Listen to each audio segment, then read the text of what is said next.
launching session here at South Perth Yacht Club, and we've got a group this morning and another group this afternoon.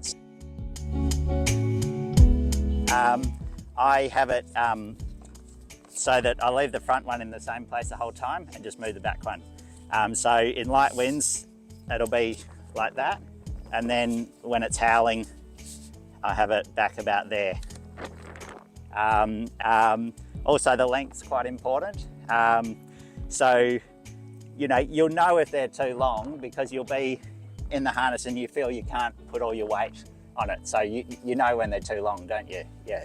So if that's the case, yeah, you've got to shorten it a bit, but until you get to that point, probably good to have them as long as possible, just to get your weight out as far as possible. You know, just like being on a trapeze, basically on a dinghy.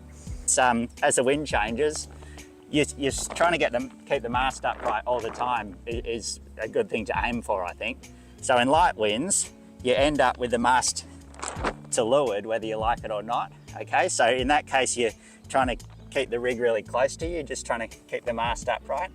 And then in strong winds, you haven't got enough leverage to keep the mast upright. You'd like to, but you can't. So you end up pulling it over to windward, so there's less power in it, so you can actually hold it. And in that case, you'll see that the boom comes closer to your harness hook. So you have to have shorter harness lines then. So when it's really windy, if you look behind someone, you'll see how far their rigs lean to windward. And that's when you need shorter harness lines, just because yeah, the boom's coming closer to you because your feet are out. But you're still aiming to, you know, try and keep the mast as upright as possible.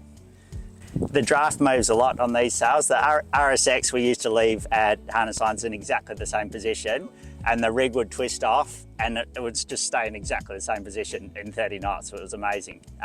Whereas these in 30 knots, the draft's way back here.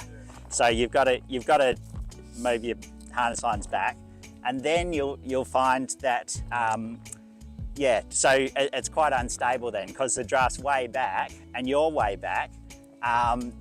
But yeah, the mast can easily, you know, slam you to windward because you're now, it's all unstable now, isn't it? Because you're way back, and it's hard to control what the mast does from way back here. So yeah, it's good to sort of, you know, try and lean forward as much as you can and get your front hand as far forward as you can, even though your back hand's a long way back, and just be ready to push as much as pull when it's really windy.